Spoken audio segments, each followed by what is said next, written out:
Assalamualaikum warahmatullahi wabarakatuh. Baik, teman-teman, di video kali ini kita akan membahas sedikit ya mengenai MBG atau Kesejahteraan Guru Indonesia. Nah, ini merupakan pilihan yang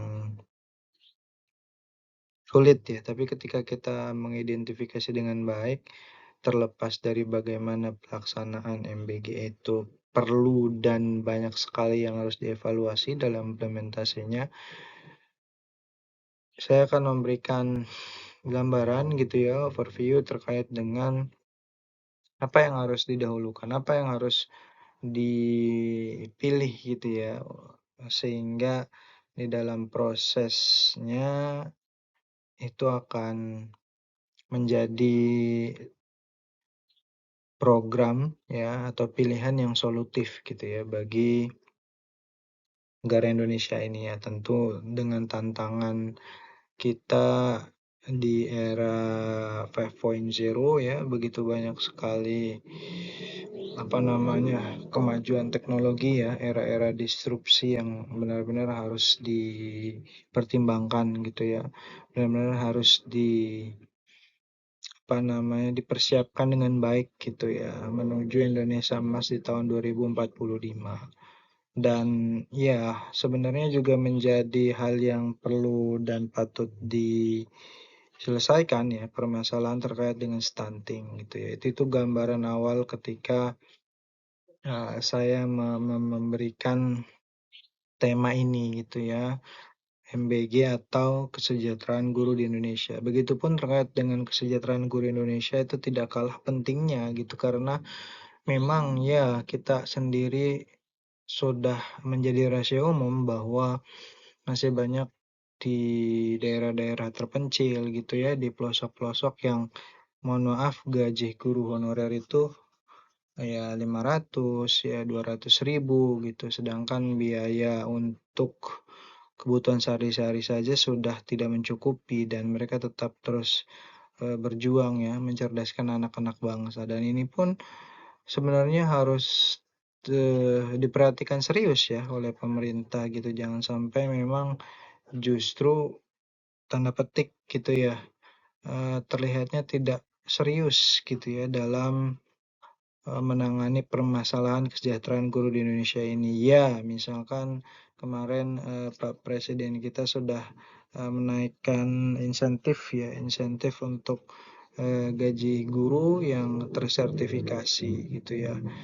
Dan memang banyak sekali gitu ya permasalahan-permasalahan yang harus diselesaikan keterkaitannya dengan kesejahteraan guru di Indonesia. Kalau kita berkaca dari negara tetangga begitu ya, Singapura, Malaysia gitu ya, itu sudah jauh gitu. Dan itu juga menjadi cermin gitu ya, apa yang salah gitu, apa yang harus dilakukan terkait dengan guru-guru yang ada di Indonesia gitu ya, yang menjadi polemik terkait dengan kesejahteraan guru di Indonesia gitu ya. Seperti itu. Oke ya, kita next ya. Nah, eh, kesejahteraan guru dan MBG tidak terlepas dari bagaimana permasalahan fundamental di ekonomi pendidikan gitu ya. Jadi memang terkait dengan ekonomi pendidikan ini, kalau misalnya teman-teman lihat ada 5 permasalahan fundamental yang memang harus diselesaikan gitu ya. Sehingga nanti akan berimpact ke MBG atau kesejahteraan guru tadi gitu ya. Nah, ini ada yang skala prioritas terkait dengan inefisiensi anggaran prioritas. Jadi memang juga proses penyerapan ya, proses penganggaran ya, proses pendanaan dan pembiayaan anggaran itu harus benar-benar diawasi sehingga benar-benar tepat sasaran gitu ya. Dan memang terkait dengan penganggaran juga di fundamental ekonomi pendidikan kan nanti ada 3 ya, ada 3 item ya yang menjadi pokok dasar untuk melakukan proses ya pendidikan gitu ya, mulai dari penganggaran, pendanaan, dan pembiayaan. Nah, kita tahu bahwa di penganggaran secara sederhana ya, proses penyusunan rencana gitu ya, kuantitatif gitu. Dan itu biasanya, ada pada, APBN gitu ya, APBD pemerintah dan itu memang harus benar-benar dilakukan dengan baik ya. Ya tentu secara sederhana tujuannya adalah untuk memastikan pengeluaran itu terencana dan efisien dan terkendali gitu ya. Lalu di pendanaan, di funding itu ya, penyediaan uang ya, sumber daya gitu. Ya bisa berupa hibah, donasi ya, ada pendanaan bisa lewat CSR gitu ya, perusahaan-perusahaan begitu.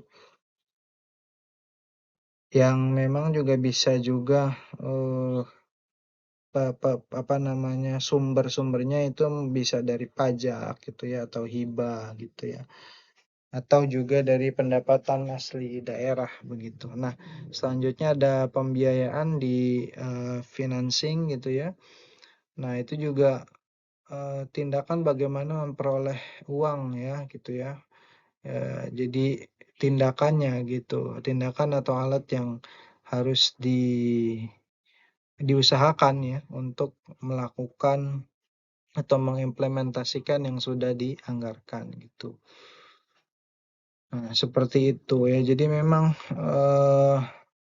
secara sederhana dari 5 masalah fundamental pendidikan ini, ya baik dari kurangnya akses, privatisasi, pembiayaan tak cukup gitulah, inefisiensi dan ketimpangan sarpras, itu ya harus dilakukan penganggaran, pendanaan, dan pembiayaan. Dan ini memang secara integral harus diawasi karena memang tidak ada sebuah sistem yang secanggih apapun, sebagus apapun tanpa adanya pengawasan. Maka pengawasan ini menjadi hal yang penting nih gitu ya, baik, di DPR gitu ya menjalankan fungsinya, lalu ada kita di masyarakat atau lembaga-lembaga sosial yang, eee, mengawasi begitu. Nah, selanjutnya ada, sumber, apa namanya, di penganggaran kan ada perencanaan gitu ya, secara sederhana seperti itu. Lalu di pendanaan itu ada sumber dananya, lalu pembiayaan itu manajemen keuangannya, aplikasinya. Maka itu harus benar-benar apa namanya, harus di-manage dengan baik sehingga permasalahan ini gitu ya, eee bisa diselesaikan dengan baik. Nah, kenapa juga inefisiensi anggaran ini menjadikan prioritas pertama? Karena akan berimpact kepada permasalahan yang lain. Jadi ketika proses penganggaran itu baik gitu ya, maka secara automatically pembiayaan juga akan cukup gitu ya. Privatisasi juga akan, berkurang. Jadi memang pure untuk publik gitu ya. Lalu kurangnya akses juga akan juga, bisa terakses dengan baik gitu ya ketika, eee, efisiensi anggaran gitu ya, tepat sasaran gitu. Begitupun dengan ketimpangan sarpras. Jadi, inefisiensi anggaran itu merupakan proses atau prioritas ya, proses prioritas pertama yang harus diselesaikan di dalam permasalahan ini begitu ya, seperti itu. Nah, iya kita berbicara, kontroversi MBG ya, kontroversi MBG yang sudah dianggarkan 29% dengan, total 223 triliun ini merupakan hal yang luar biasa gitu ya, bagaimana tidak luar biasa begitu. Kalau misalkan itu uang ini dijadikan untuk memberikan subsidi gitu ya, atau tunjangan gitu ya, setiap keluarga itu mendapatkan 5,3 juta gitu ya. Setiap keluarga di Indonesia mendapatkan 5,3 juta setiap bulan gitu ya. Jadi 5 jutaan itu sudah, eee, diterima oleh keluarga, itu luar biasa gitu. Nah, eee, kontroversi yang lainnya adalah kita melihat bahwa sekarang banyak sekali permasalahan polemik gitu ya terkait dengan implementasi MBG, ya makanan bergizi gratis dengan menunya begitu ya, lalu dengan SPPG-nya, lalu dengan sarana apa namanya omprengannya gitu ya, tempat makannya itu semua juga perlu banyak sekali evaluasi gitu dengan dana 223 triliun. Dan memang juga 1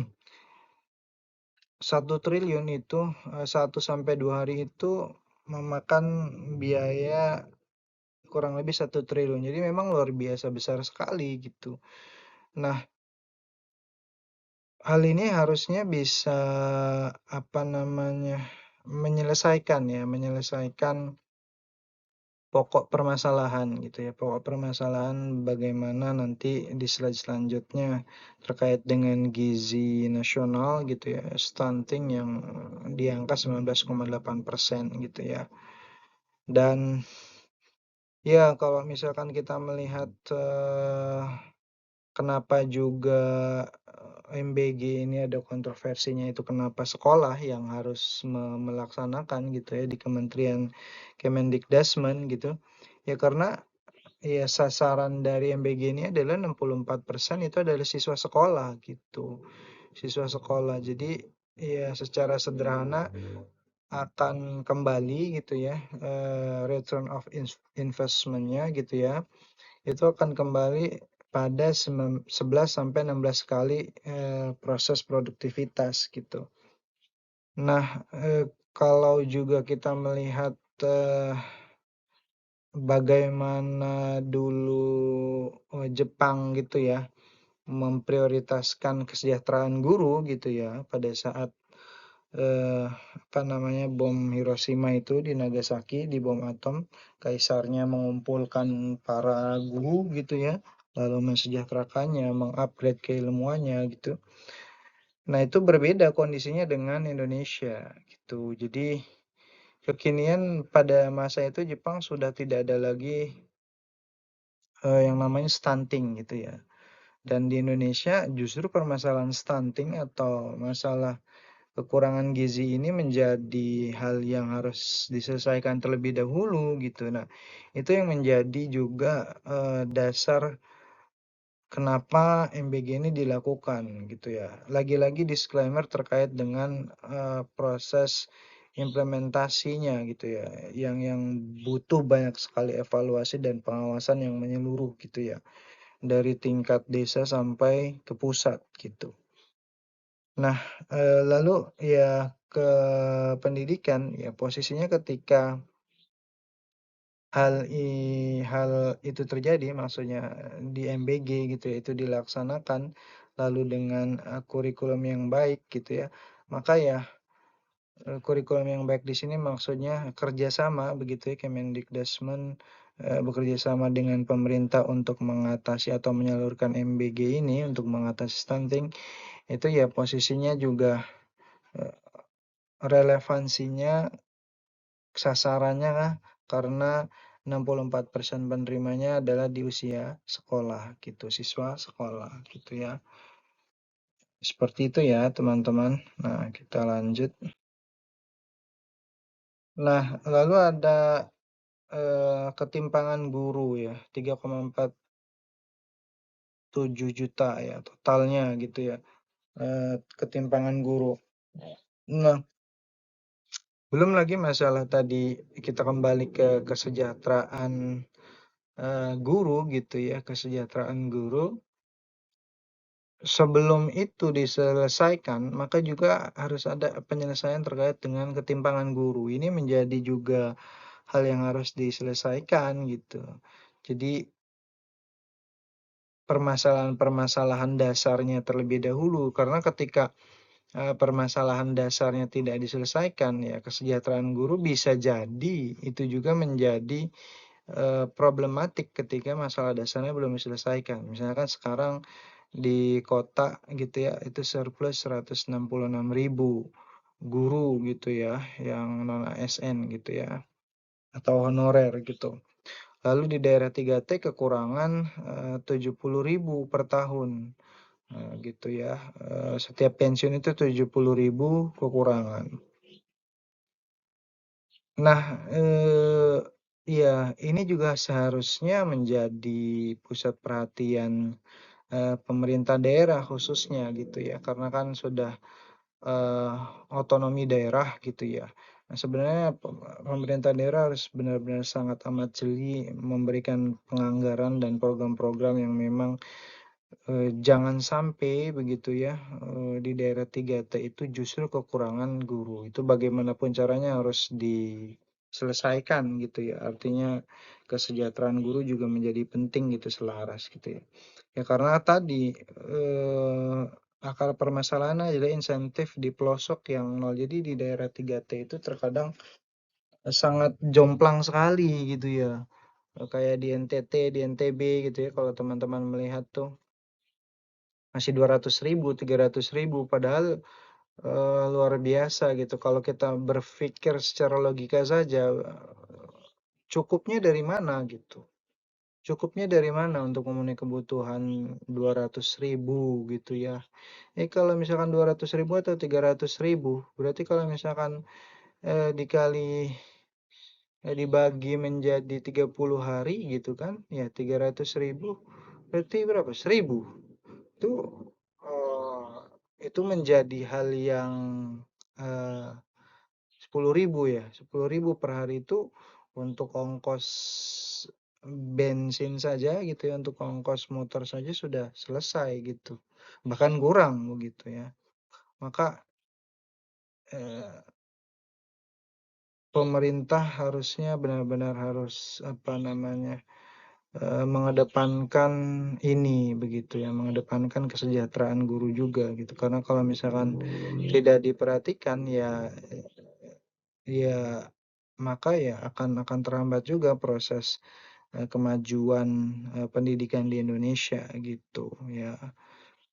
Nah, di 2026 ya, ini ada 62.000 ASN yang disebar ya, disebar ke daerah-daerah terpencil dengan tunjangan 1 sampai 3 juta per bulan untuk guru pelosok. Jadi memang sekarang juga sudah ada proses penyelesaian itu ya, proses penyelesaian di mana ya secara sederhana eh, sudah disalurkan, didistribusikan dan mendapat tunjangan ya 1,3 juta per bulan gitu. Eh, ya eh, banyak yang harus dilakukan gitu terkait dengan kesejahteraan guru ini gitu. Jadi jangan sampai juga kita ya sebagai bangsa yang berpendidikan justru se mengenyampingkan guru-guru ini gitu ya, mengenyampingkan kesejahteraan dari setiap guru gitu ya. Itu luar biasa sekali gitu ya. Karena ujung tombak dari pendidikan ini adalah ya guru gitu. Ya bagaimana kalau misalkan permasalahan kebutuhan dasarnya saja untuk kehidupan sehari-harinya saja seorang guru masih belum terpenuhi gitu. Jadi logikanya belum nyambung gitu ya. Seperti itu. Nah, ini juga yang harus kita perhatikan ya. Harus kita perhatikan terkait dengan di akar stunting ini yang 19,8% ya. Target 14,2% di tahun 2029 itu menjadi turun gitu ya. Dan ya bisa 10 sampai 25 tahun gitu ya proses penyelesaian stunting ini. Nah, di akar stunting ini mulai dari gizi buruk ya, lalu menyumbang 80%, lalu ada pendidikan ibu yang rendah gitu ya, 40% kontribusi untuk stunting, lalu ekonomi miskin ya 30%, lalu ada eh, praktik memberikan makanan gitu ya, ASI misalkan contohnya ini 57% ya, memberikan kontribusi, lalu ada sanitasi yang buruk ya, tentu memperburuk penyerapan gizi. Nah,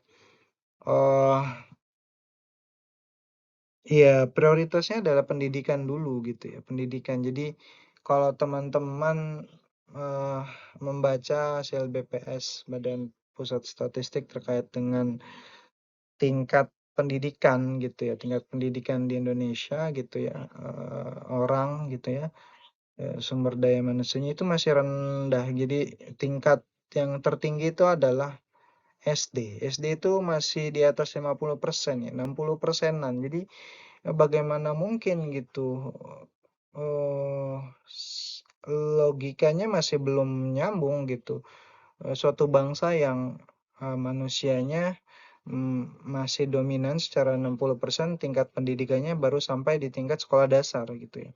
Bagaimana juga, dengan, tingkat, pendidikan yang hanya sampai di SD gitu ya, itu akan, mendapatkan pendapatan yang baik gitu ya, akan mendapatkan pendapatan yang baik sehingga dia memenuhi kebutuhan, hidupnya dan anaknya untuk memberikan makanan. Ya tentu ketika memberikan ASI pun itu kan posisinya apa, maksudnya asupan dari seorang ibu juga kan harus dijamin terlebih dahulu, gizi-gizinya baik sehingga, ASI-nya pun baik gitu. Jadi ASI-nya pun bermutu, bergizi, itu juga harus diperhatikan gitu.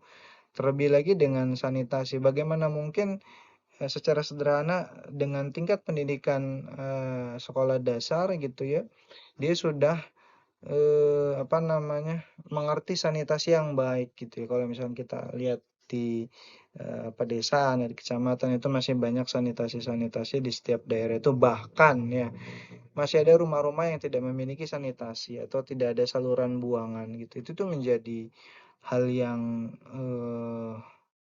perlu selesaikan dengan pendidikan tadi gitu ya. Karena dengan adanya pendidikan itu akan berimpact ke proses sadar gizi. Nah, sadar gizi ini posisinya nanti ya akan berimplikasi juga terkait dengan, mencari kebutuhan hidup gitu ya, keuangan gitu ya, kesejahteraan keuangan dengan, apa namanya, baik lah ya, cukup gitu di dalam, mencari keuangan. Sehingga ya impact-nya juga akan membeli, makanan gitu ya, asupan gizinya, proteinnya baik, sehingga ya, secara sederhana boleh dikatakan dari akar stunting ini yang menjadi fundamental yang harus diselesaikan adalah proses pendidikan ibu ini gitu ya, proses pendidikan ibu ini yang masih dalam di tingkatan sekolah dasar. Dan ya karena memang pendidikan itu, investasi jangka panjang itu, jadi tidak bisa langsung, selesai, tidak bisa langsung, memberikan, impact atau memberikan, apa namanya, solusi yang cepat gitu ya, seperti itu. Jadi memang juga harus, eee, berproses gitu. Inilah kenapa juga, eee, pikiran, pemerintah itu memberikan MBG gitu ya, karena ada permasalahan dasar dari, stunting ini gitu. Jadi, eee, ini yang harus diselesaikan gitu. Nah, eee, terlepas dari berbagai banyaknya polemik dan apa namanya, permasalahan-permasalahan yang harus diselesaikan dengan baik gitu ya, seperti itu. Saya hanya, me me me me apa namanya, memberikan pencerahan gitu ya, titik pencerahan kenapa pemerintah juga melakukan MBG gitu ya. Ya tentu banyak, pro kontranya gitu ya, dari sudut sisi mana gitu ya, dari para ahli investment juga, eee, apa investasinya gitu. Itu tuh yang harus juga apa, harus dioptimalkan ketika memang pilihannya adalah MBG terlebih dahulu gitu ya. Nah, seperti itu. Nah, di bottom line, jadi memang, eee, secara sederhana juga MBG itu merupakan fondasi, guru itu bisa berproses, surplus itu output. Jadi, ya karena kalau boleh dianalogikan secara sederhana, MBG itu fondasi itu, ya kan, MBG itu posisinya asupan gizi yang ada di, peserta didik, di siswa, sedangkan 64% siswa, itu merupakan target dari MBG, dan target MBG itu adalah untuk menyelesaikan akar stunting, 19,8%, yang itu bertahap sampai, 2045. Jadi 10 sampai 25 tahun ke depan itu harus selesai. Ya, guru itu berproses ya. Jadi secara sederhana kesejahteraan guru juga menjadi hal yang penting dan tidak boleh dilupakan gitu oleh pemerintah gitu. Jangan sampai dikesampingkan gitu ya. Jadi MBG dan guru ini menjadi satu kesatuan yang harus benar-benar bisa dijalankan dengan baik gitu. Nah, kalau, eee analoginya adalah bensin dengan, mobil gitu ya. Jadi, bensin ini adalah siswa, peserta didik yang, menjadi motor penggerak dari mobil. Mobil ini adalah guru gitu ya. Bagaimana mungkin kalau misalkan seorang siswa, seorang peserta didik itu gizinya tidak tercukupi gitu ya di dalam menyerap, keilmuan, knowledge gitu, ilmu pengetahuan itu, tidak baik, ya maka secara automatically ya mobil gitu atau guru ini tidak bisa berjalan gitu. Maka ya menjadi prioritas juga nih akar stunting dalam rangka untuk, menjalankan mobil, yaitu guru tadi ya, baik kompetensi, baik kesejahteraannya gitu. Jadi, boleh dikatakan percuma juga. Nah, saya juga tadi sedikit menguraikan bagaimana proses distribusi guru gitu ya di daerah terpencil itu masih kurang 70.000, itu luar biasa sekali, harus segera diselesaikan gitu ya oleh pemerintah. Nah, lalu selanjutnya Sarpras ini ada merupakan juga output di mana ya pendidikan ibu gitu ya. Jadi ketika pendidikan ibu ya pada tingkat yang lebih tinggi gitu ya levelnya gitu ya, SMA atau misalkan bisa sampai perguruan tinggi, itu secara otomatis akan, apa namanya, menghilangkan stunting gitu. Jadi, stunting akan hilang gitu, siklus stunting putus permanen. Jadi memang ya, lagi-lagi pendidikan juga tidak kalah penting, karena memang kalau, pendidikan atau tingkatan pendidikan dari sebuah negara ya, setiap individunya itu, baik gitu ya, itu secara otomatis, pendidikannya gitu ya, lalu, negaranya gitu ya, ekonominya itu akan secara,